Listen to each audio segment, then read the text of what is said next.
All right, Abzan Hero. The last time we played this archetype, it was playing a Kenrith as well, so we kind of had this forced, like, Legends package that didn't feel very good last time we played this. So this build has Seraph the Scales and Findbroker, and Finality generate a little bit of extra value at the top end. I think Knight of Autumn in general is very reasonable in this format. Gaining life against aggro is fine. Destroying Ember Cleave, Fires, and Ovens is great.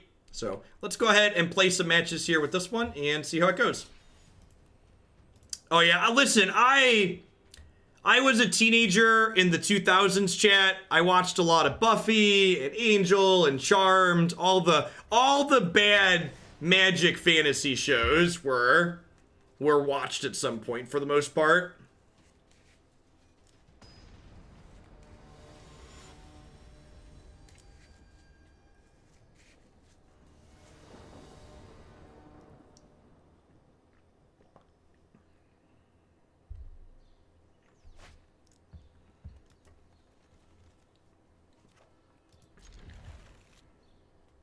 Do I watch any anime? I do not.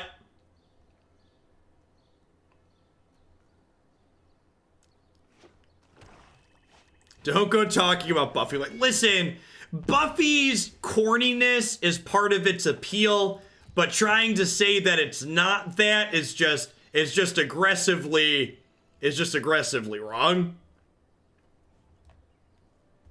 If you had to guess who's going to win the DNC nom, who's your best bet? So,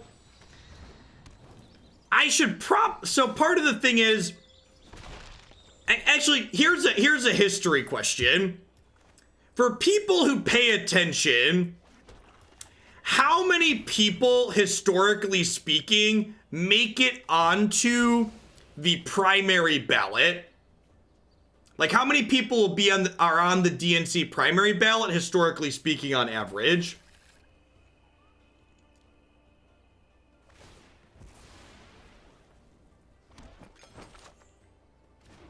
Because I feel like there's, from my understanding of the DNC primary process, in order to win the primary, you have to have a majority of the votes.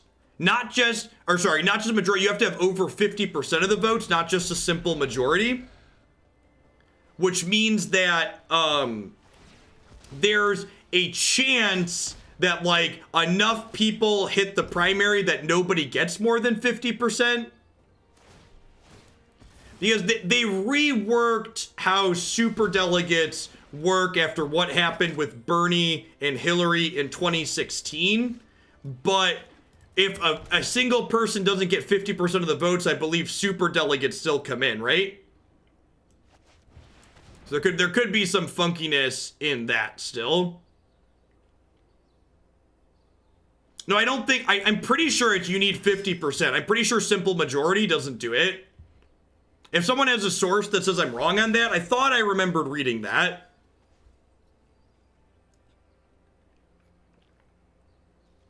Yeah, you need 50%, right? And I thought the super delegates still come back into play at that point, and I feel like based on the people in this primary and how many could end up on the primary actual ballot, we might realistically see that come into play where one person doesn't get more than 50% or 50 or more. This Mayhem Devil just like... I don't want to talk about what this Mayhem Devil just did. Usually someone buys me dinner before they do that.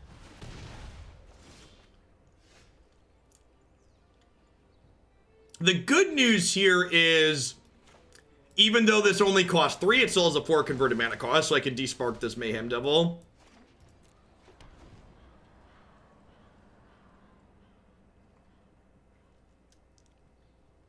You'll see. For me, personally, I actually had tweeted today asking for opinions on Bernie versus Yang. I think I'm down to just those two at this point. I feel like we're dead here, huh? Just fell a little bit too far behind and couldn't catch up. Never being able to double spell here was a big deal.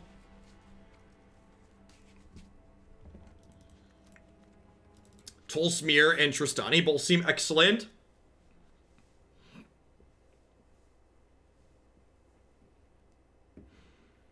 Seraph of the Scales seems good. A lot of good blockers can trade with what's it called? I think Findbroker's probably not necessary here. I like that Vraska kills their stuff. Kaya gains us life. Despark was okay there for exactly spawn, but outside of spawn and Rankle, this card's probably not very good. Emmara probably doesn't do much either.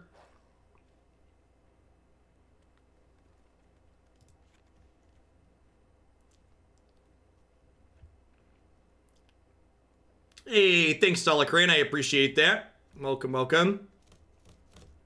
Thanks for shipping your Beza bucks this way this month. Bernie's campaign's the person I've given the most money to at this point. So if you wanted to measure my vote based on my dollars, that's where I'd be going.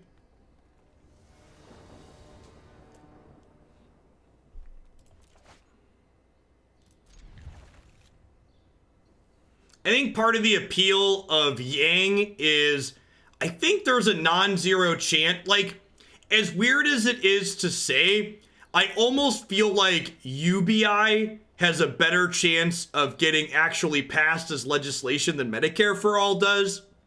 Just because UBI disrupts the status quo a little bit less. It's definitely closer to what can be considered bipartisan legislation than anything else. Because especially as long as the filibuster exists, like...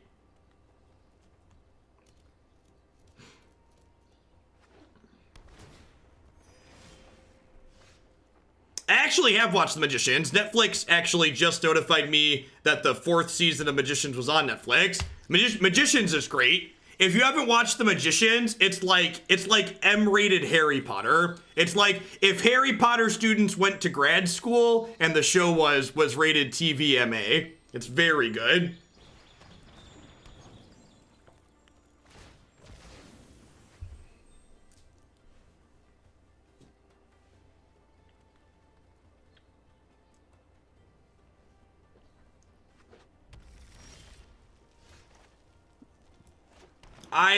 I would be very surprised if the centrist Democratic candidates can beat Trump in the general election. The Democrats need to have Obama 08 numbers, and only a progressive candidate will get that.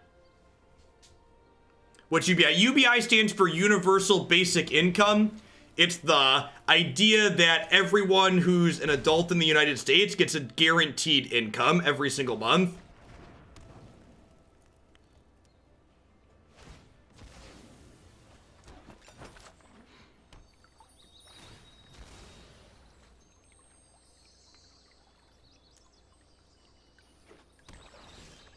Yeah, Harry Potter, comparing it to Narnia is a good comparison, I think. Why do you think centrists aren't going to go to show in the polls? Because Hillary Clinton was a centrist candidate. There's a reason why she had uninspired numbers, and another centrist would very likely have similarly uninspired numbers. This Abzan deck is not showing its best face. How so?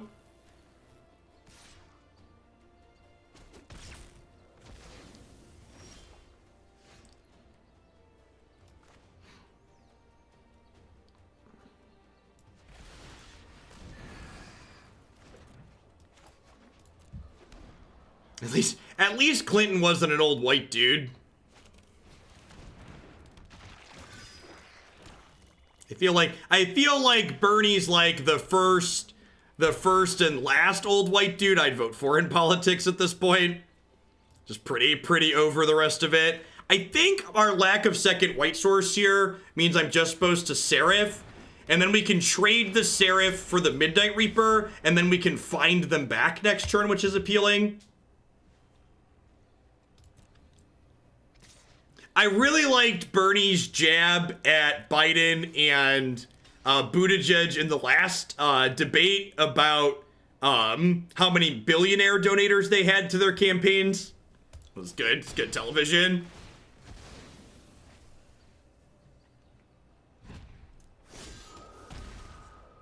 Kind of surprised they didn't attack with this since they had the food. If I ate this, they'd probably be pretty happy with that result, I would think. So I get to go hero. You get to find, pick my friends back up. You got a friend in me. Do do do do. Do do do do.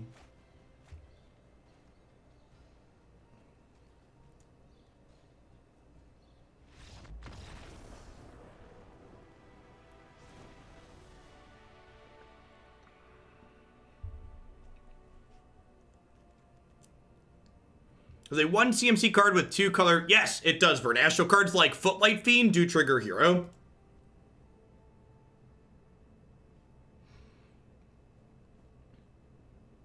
Yeah, I'd be very surprised if Trump agrees to debates with whoever the Democratic candidate is, the Democratic nomination is. Watching him at his rallies is kind of scary. The dude is very clearly not all there. Like, his policies aside, Trump's current mental state should give people pause to think this man should be president. So Ranger Crew wild cards, there is not JWT. So wild cards, packs are the key to everything. You get guaranteed wild cards based on the number of packs you open, but that's about it. Am I supposed to mulligan for a 2-drop here? I feel like on the draw I'm probably supposed to.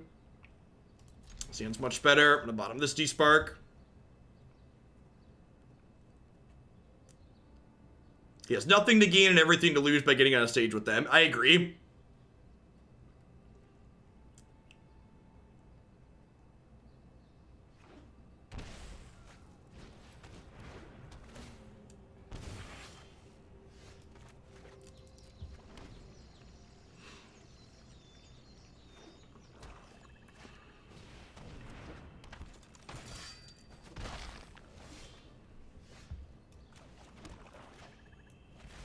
I think I just have to kill this before they start generating cards here.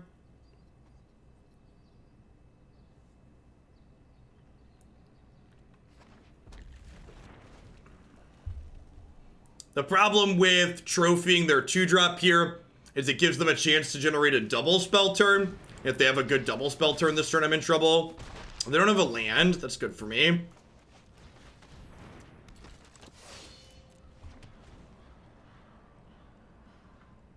We also don't have a 4th land, though, so I'm about to get Bone Crushered here.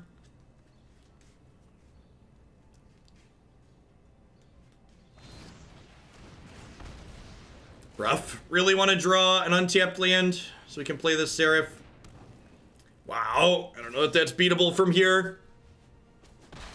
We're going to generate too much card advantage with this Midnight Reaper.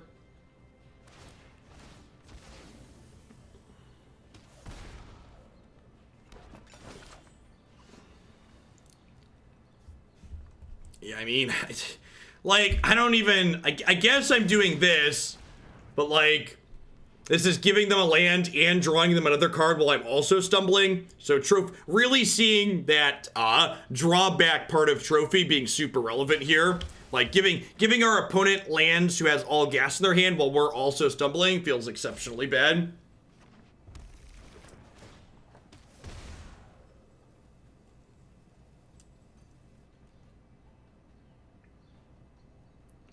Bring the cat back so they can attack me with it. Unless they have a Mayhem Devil, then they might not. The Freak! Let's make sure you got a sword to go with that shield. Thank you for the 12 months of support. Hope your holidays are going swell.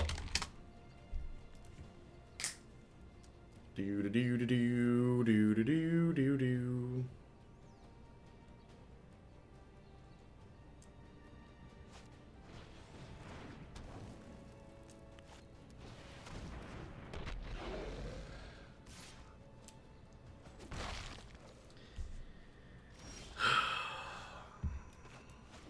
We, like, drew a land, but, like, if I trophy this, it does 8 damage to me or whatever beforehand.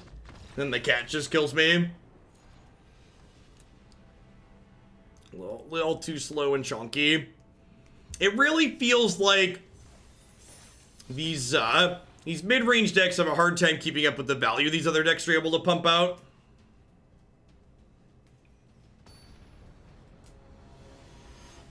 Yeah, I mean, that's always how it's been, right? Like, part of the problem, too, the problem for the Democratic candidate, if there were to be a debate with Trump, whoever wins the nomination, is that Trump is fine getting on stage and just saying bold-faced lies, whereas, like, whoever on the other side of the stage is going to be held accountable for the things that they say, which definitely puts them at a disadvantage that they can't just, like, get up there and, like, lie and say whatever they want. I think I'm supposed to keep this. It gives me a way to kill a Rotting Regisaur if they have that.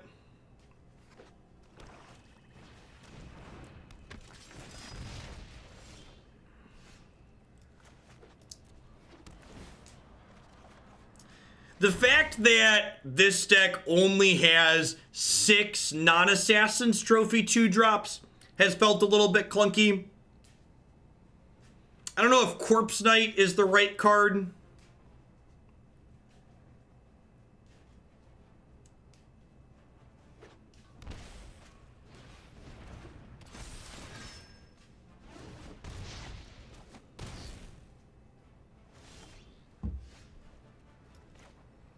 Yeah, I think I agree with that, Android. The tribalism's a big thing. I think there's a lot of people who find themselves in the types of people who you hear repeat that kind of both sidesisms, like it doesn't matter and they're all the same. For a lot of people, that's not true. But I think there's a group of people who tend to lean towards the Republicans, who it is the same for them. And for them, they just want to pick a political party like a sports team and root for their team to win, essentially. Because they really don't care if they don't win, because it is functionally the same to them.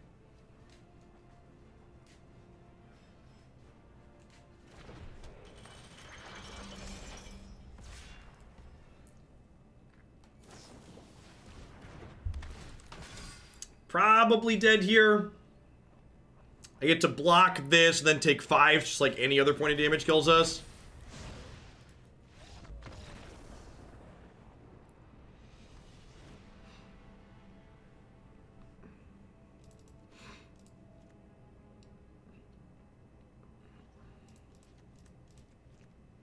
I mean, at least your dad, who's voting for anyone for their stocks to go up, at least has a personal vested interest in it. There's a lot of people who don't even have that, who vote Republican and are voting against their own best interests. Like, if you're not one of the 20% of Americans who owns the 92% of the stock market, like, the stock market is a really bad metric for how people are doing and how the economy's doing.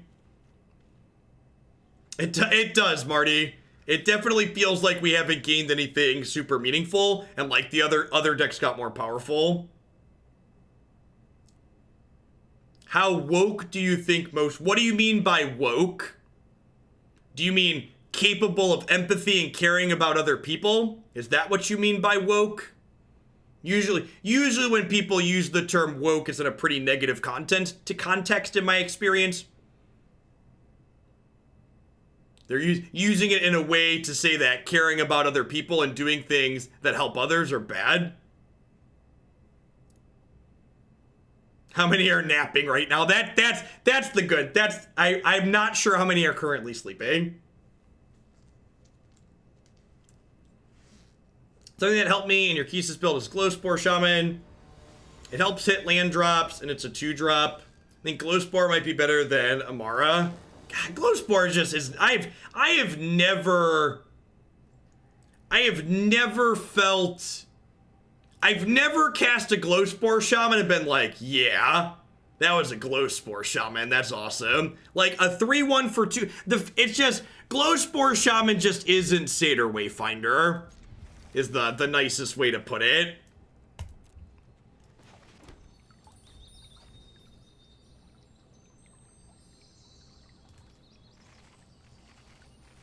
I don't know. I think there's a lot of people that come from a lot of different walks of life that stream peak. I think anybody who streams as a job in the United States, if they're not making ninja money, they're probably voting against their own best interests if they're not voting Democrat. As an independent contractor, I would love nationalized health care. That would be a good thing.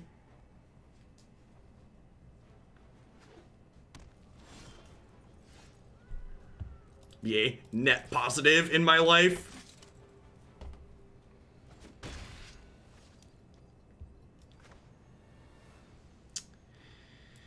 I think I'm just playing a 4-3 here.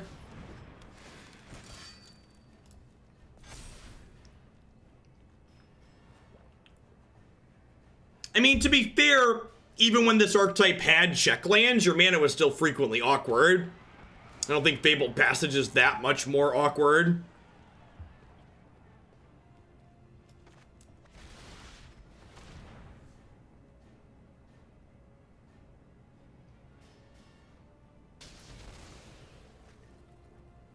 I mean, like, if they're an independent contractor who makes 7 figures, they're probably better off voting Republican.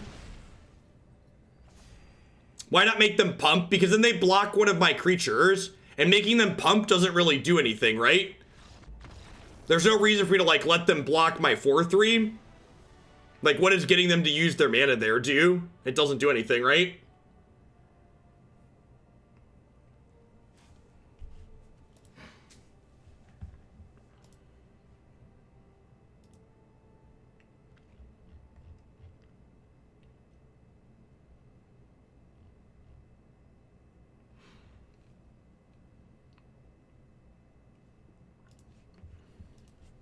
We won a game. We're on the scoreboard, Marty. We're on the scoreboard.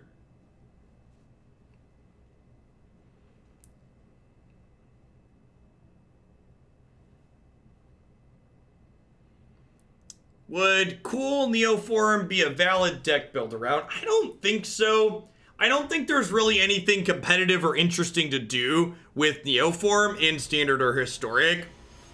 It's kind of like Fauna Shaman in Historic. Just like the downside that that card has, there isn't a payoff that's proportional to it, basically. Yeah, we're on the draw against aggro in game 3, so you could say things aren't looking good for our hero.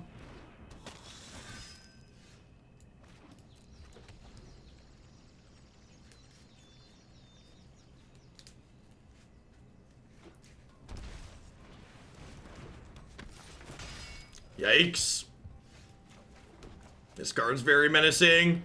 Hey, if we hit a 3-drop here, we're gonna take infinite damage from our land, but we will get to go 3, 4, 5. If we fail to draw a 3-drop, we're gonna be in a lot of trouble.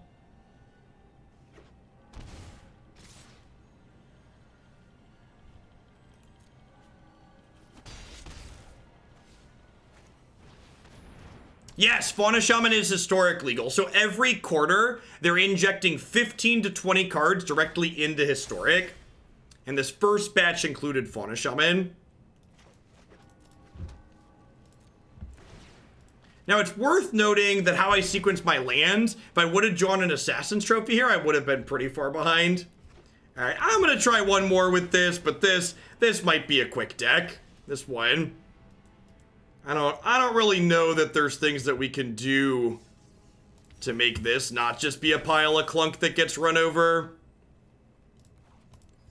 Like the payoff of making 1/1s is just like kind of low for like having to limit ourselves to playing gold cards.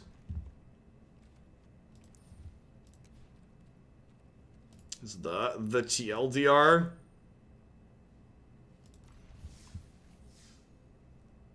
March of the Multitudes. March of the Multitudes is not a card that's playable against aggro. Think about these games that I'm playing. The games I'm losing to aggro, I'm losing long before I could make anywhere near a relevant number of tokens with March of the Multitudes. If March of the Multitudes is making you enough tokens to be good against aggro, March didn't win you that game. Your other cards that let you live long enough to cast that March won you that game. Ancient Archdemon, thank you for the 12 months. Let's get you a sword to go with that shield. Thanks for keeping me around. I won't hurt myself if I get a real one. Be very careful. The tip is sharp.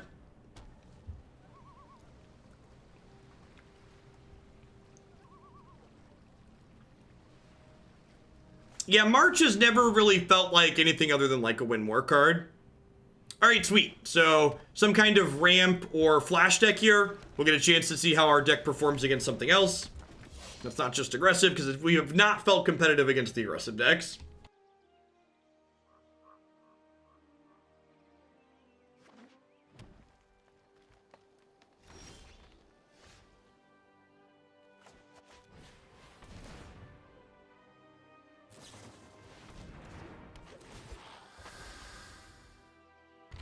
I got a 1/1 though. We got some value. I mean, good mid-range tends to beat aggro.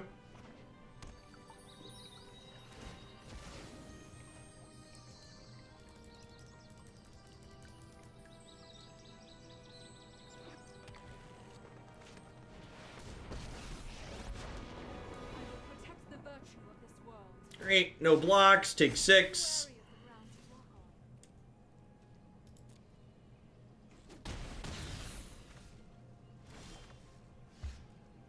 Yeah, I mean, if this matchup's not good, it's gonna be unplayable. I don't know. It'll be interesting to see if we can keep up with.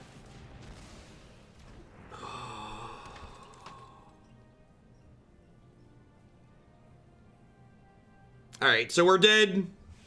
I feel like we're dead.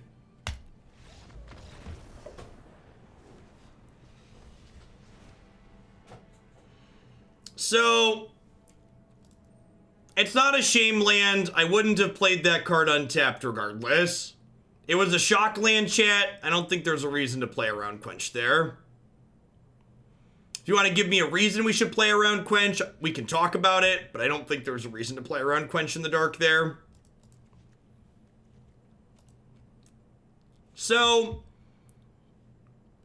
I found myself, and we'll see how the rest of these go. We've got Gates and then blue-black Emmara Reanimator.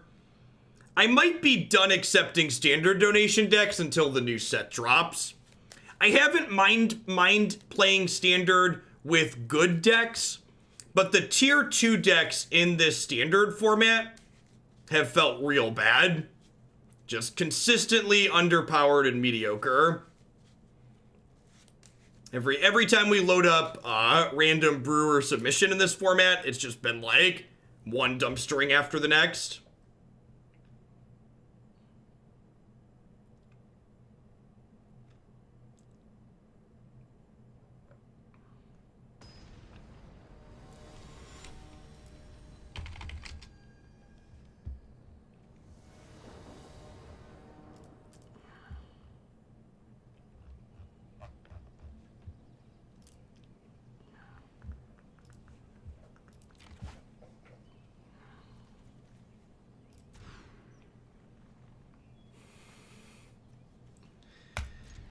I guess we keep this.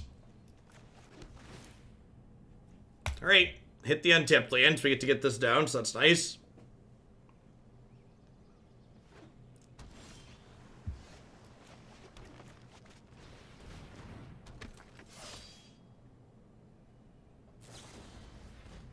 Actual, factual, unsummon. This archetype used to be fine. What do you think changed to make it not fine? I mean, this deck was never competitive. In fact, if you look way back, there's videos of me being like, yeah, I'm taking this one off the website because it's not good. I don't know, even when it was up on the website, it was still like tier 2 at best. Like, GRN standard was just good. You could probably argue the last time standard was actually good was during Guilds of Ravnica. That format was really good, and there were a lot of tier 2 decks that were very reasonable in it. Yeah, Esper Hero was good for a little while. Yeah, M20 standard was fine. I don't know that I'd call it good, but it was fine. It was passable. I think M20 standard was fine. I think this standard format before they banned Field of the Dead was fine. I think this one is just like, I think passable describes the current format too. I think it's just well explored. A lot of these decks that are not the established decks are just like a little bit too underpowered to be reasonably competitive. And like here, it's like, well, do I play this into a counterspell? If I don't play this into a counterspell, I'm giving them the opportunity to bounce this. And if they bounce this, that's also bad for me.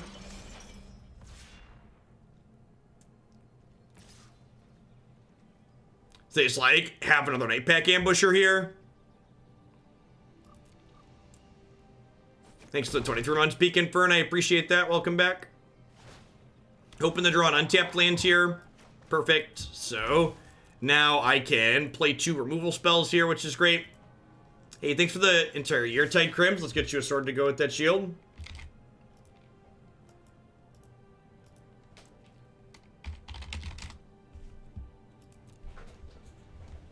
Yeah, War of the Sparks is a real stain of a Magic format. There was a WotC staff person who tweeted they were the lead designer on a bunch of different Magic sets, including War of the Spark. And the number of people who didn't list War of the Spark as the worst set, which is just like mind-boggling to me.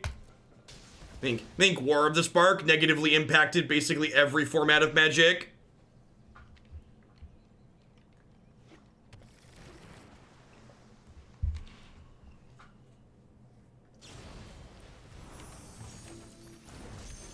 Okey-doke.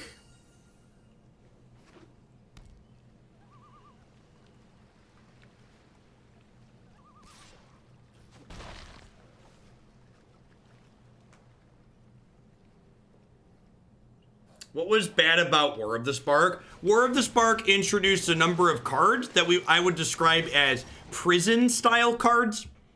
A prison-style card for someone new to Magic is a card that gives players negatives, and gives your opponent negatives as opposed to giving you bonuses. So Teferi, Karn the Great Creator, Narset, these are prison-style cards.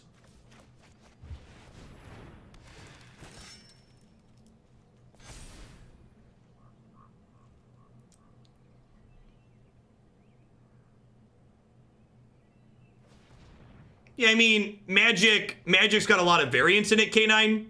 So, like, when I say a lot of these brews in this format don't feel competitive, I'm not saying you can't win games with them, because that would be patently false. What I'm saying is, on average, the number of games you're winning is a lot less than with the good decks.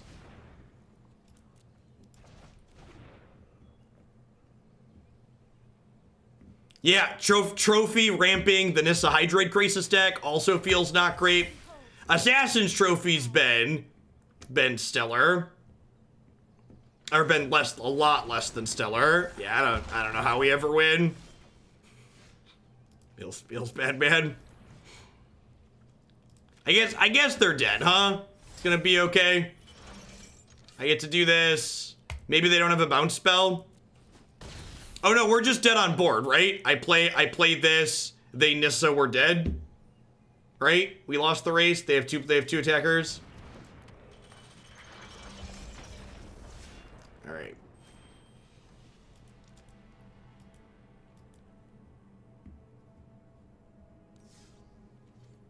Yeah, Trophy has had huge swings for sure in terms of how playable it is format to format. Yeah, I don't really have any solutions for this deck. I think the payoff this card offers is not good enough in proportion to the payoff other things in the standard format are doing.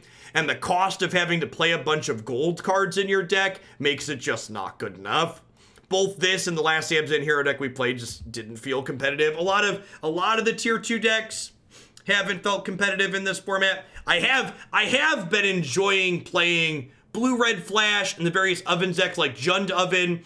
And we have a 4-color Oven deck I want to work on. Like, those have been fun, and I've enjoyed those, but I think I'm going to be done taking standard brews until the new set drops, which is probably for the best because I need to try and figure out what standard deck I want to play in the next MCQ weekend. So I think will probably give me more time to focus on playing good decks to find a good deck I want to play in that. At any rate, we have a couple more brews. Maybe this will be the one that breaks the spell cycle. So we've got 4-color gates here we're going to try and throw against the wall. Maybe this will be the noodle that sticks.